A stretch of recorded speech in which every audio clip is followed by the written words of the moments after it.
Bismillahirrahmanirrahim. Assalamualaikum warahmatullahi wabarakatuh. Alhamdulillahi rabbil alamin.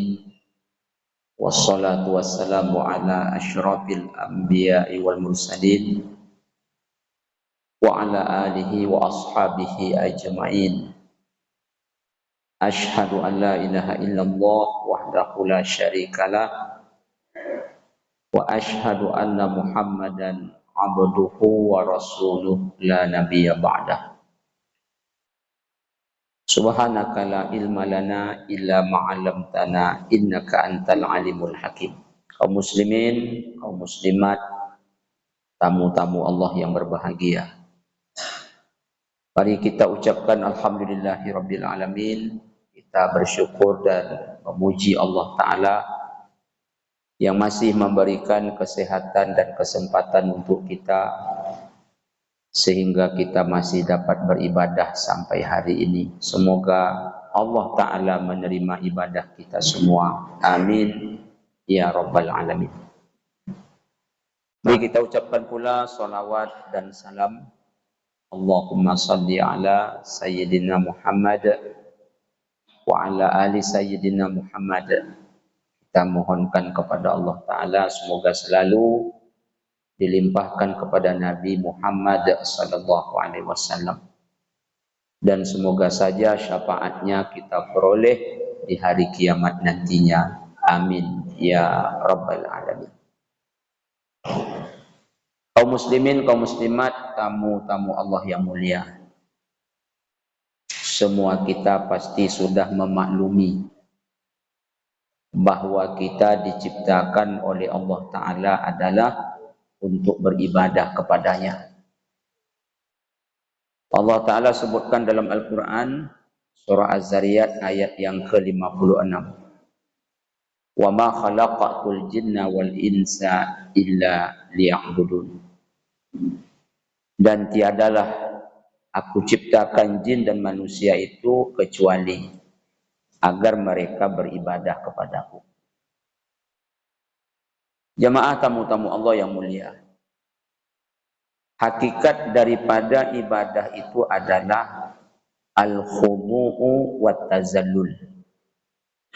Artinya merendahkan diri, merasa hina, tunduk setunduk-tunduknya, dan patuh kepada Allah dengan sepatuh-patuhnya. Itulah dia hakikat daripada ibadah. Rendahkan diri serendah-rendahnya, hinakan diri ini sehina-hinanya. Apa sebab? Karena kita berhadapan dengan Allah yang maha tinggi, yang maha mulia. Dan kita memang tidak ada apa-apanya di hadapan Dia. Jamaah tamu-tamu Allah yang mulia, ada seorang ulama namanya Syekh Abdul Qadir Al-Jilani. Mungkin nama ini sangat familiar di telinga kita. Apa kata beliau? Aku coba mengetuk pintu salat untuk datang mendekatkan diri kepada Allah. Ternyata orang banyak berada di pintu itu. Lalu apa kata beliau? Aku ketuk pula pintu puasa agar aku bisa masuk ke dalamnya untuk mendekatkan diri kepada Allah. Ternyata pintu puasa itu pun dipenuh sesakkan oleh hamba. Lalu aku datang ke pintu haji. Masya Allah, ternyata pintu itu pun penuh sesak. Berbondong-bondong orang ke sana. Dan ternyata yang beliau ucapkan itu memang nyata hari ini. Lama daftar tunggu kita baru bisa berangkat untuk haji. Lalu apa kata Syekh Abdul Qadir Al-Jilani? Ku coba mengetuk pintu merasa hina, merasa rendah diri di hadapan Allah. Pintu ini tak banyak orang berada di situ. Pintu ini agak lengang. Apa makna ucapan beliau? Banyak orang yang sholat hari ini. Banyak orang yang puasa hari ini. Banyak orang bahkan naik haji hari ini. Tetapi inti daripada ibadah yang mereka kerjakan, baik salat, baik puasa, baik haji, yaitu merasa hina, merasa diri ini rendah di hadapan Allah, itu tak banyak. Sehingga apa yang terjadi? Banyak orang menyombongkan dirinya karena dia merasa sudah menjadi ahli ibadah.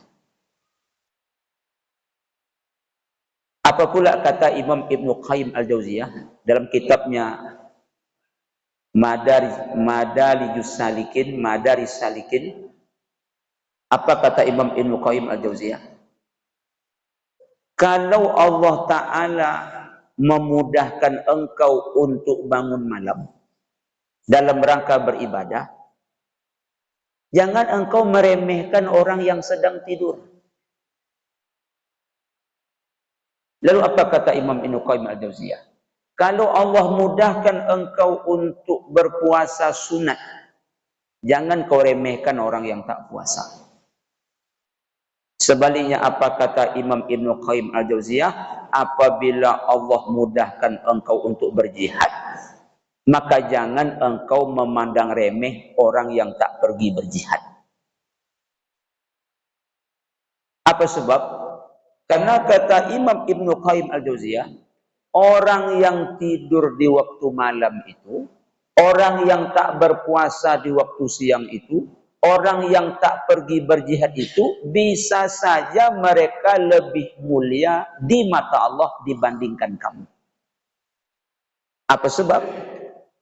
Orang yang menyesal di waktu bangun pagi karena dia tak sholat malam, itu jauh lebih mulia daripada orang bangun malam tapi membangga-banggakan diri.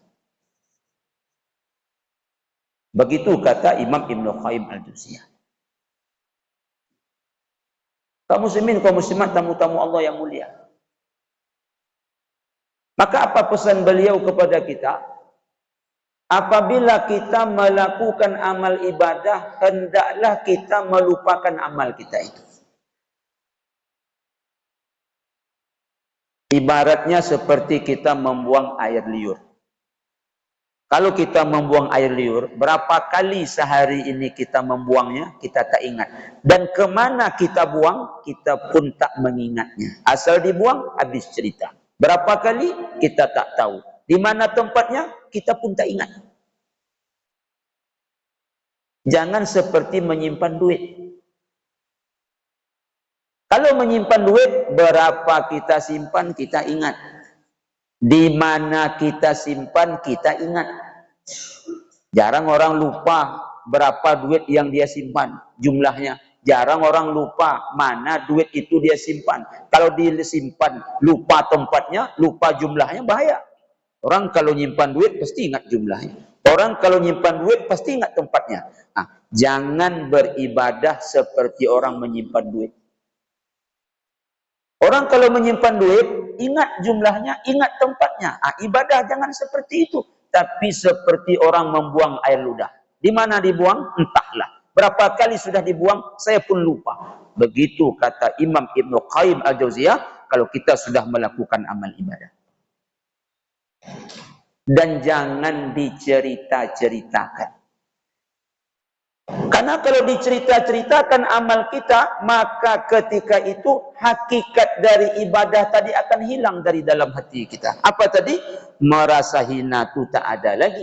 Merasa rendah diri itu tak ada lagi. Tapi yang ada adalah kita sudah merasa mulia. Ahli puasa itu siapa? Saya sepertinya. Ahli salat malam itu siapa? Saya kayaknya. Yang rajin salat berjemaah itu siapa? Lagi-lagi saya kayaknya. Yang rajin puasa dan zikir baca Quran itu lagi-lagi saya dan saya. Merasa lebih baik itulah penyebabnya dulu iblis ketika disuruh sujud kepada Adam dia tak mau. Apa penyebab? Aba wastakbar. Dia enggan, lalu dia menyombongkan dirinya. Kaum muslimin, kaum muslimat, tamu-tamu Allah yang mulia. Lalu apa kata lagi Imam Ibn Qayyim Al-Jauziyah? Yang kita ingat-ingat itu adalah menyibukkan diri kita dengan dosa-dosa kita. Kaum muslimin, kaum muslimat. Ada satu doa di antara banyak doa baginda Rasulullah SAW. Diriwayatkan oleh Imam Ibnu Majah dari Abu Sa'id Al-Khudri. Apa kata Rasulullah dalam doa ini? Allahumma ahyini miskinan wa amitni miskinan wahsyurni fi zumratil masakin fi yaumil qiyamah. Arti doa beliau ini adalah, ya Allah, hidupkan aku miskin, matikan pula aku dalam keadaan miskin, kemudian ya Allah, di akhirat kumpulkan pula aku bersama orang-orang miskin. Kalau kita pahami doa Nabi ini secara literally, maka akan berlawanan dengan doa-doa beliau yang lain. Apa doa Nabi yang lain? Allahumma inni a'udzubika minal kufri wal faqri. Ya Allah, aku berlindung kepadamu dari kekufuran dan kemiskinan. Berlawan doa ini. Padahal kedua-duanya doa Nabi. Satu Nabi minta miskin, tapi yang satu beliau berlindung dari kemiskinan. Dan doa ini akan berlawanan dengan ayat-ayat Al-Quran. Mengapa Al-Quran menyuruh kita untuk bayar zakat? Berarti kalau begitu kita jangan jadi orang miskin. Jadilah orang kaya. Karena kalau kaya baru kita bayar zakat. Dan salah satu asnaf penerima zakat itu orang miskin. Berarti kalau kita bayar zakat, orang miskin tadi diharap berubah jadi orang kaya. Dan kalau kita pahami secara literally doa tadi, tak ada kita yang berani mengamalkan doa ini. Berani jamaah mengamalkan doa ini. Ya Allah, jadikan aku miskin. Ya Allah, matikan aku bersama orang miskin. Ya Allah, ya Tuhanku, di akhirat kumpulkan aku bersama orang miskin. Ada jamaah yang berani mengamalkan doa ini? Saya rasa tak ada yang berani. Lalu, apa maksud miskin dalam doa tadi? Nabi memohon kepada Allah, kata Imam Ibnu Asir, kata Imam Al-Baihaqi, makna miskin dalam doa Nabi tadi adalah merasa hina di hadapan Allah. Butuh kepada Allah. Memang di hadapan Allah kita tak ada apa-apanya. Kita miskin di hadapan Allah. Walaupun harta kita banyak. Kita tak ada apa-apanya di hadapan Allah. Walaupun pangkat kita tinggi. Itu makna miskin tersebut, hina di hadapan Allah. Rendah di hadapan Allah Subhanahu wa ta'ala. Lalu siapa yang mulia? Siapa yang kaya raya? Siapa yang tinggi? Siapa yang maha besar? Hanyalah Allah Subhanahu wa ta'ala. Itulah kaum muslimin hakikat daripada ibadah. Merasa tunduk, merasa rendah diri, merasa hina di hadapan Allah. Lalu apa hikmahnya? Merasa rendah hati pula terhadap sesama. Itulah yang disebut dengan tawadhu. Apa kata Allah Ta'ala dalam Al-Quran? Wa ibadur rahman allazina yamshuna 'alal ardi hauna. Hamba-hamba Tuhan yang Maha Pemurah itu siapa?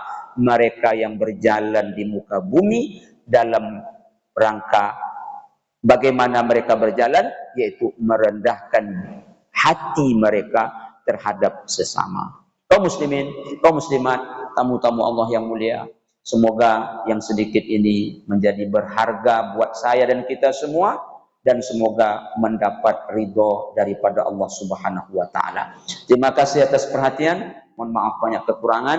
Kita tutup dengan doa kafaratul majlis. Subhanakallahumma rabbana wa bihamdika asyhadu an la ilaha illa anta astaghfiruka wa atubu ilaik. Billahi taufiq wal hidayah. Wassalamualaikum warahmatullahi wabarakatuh.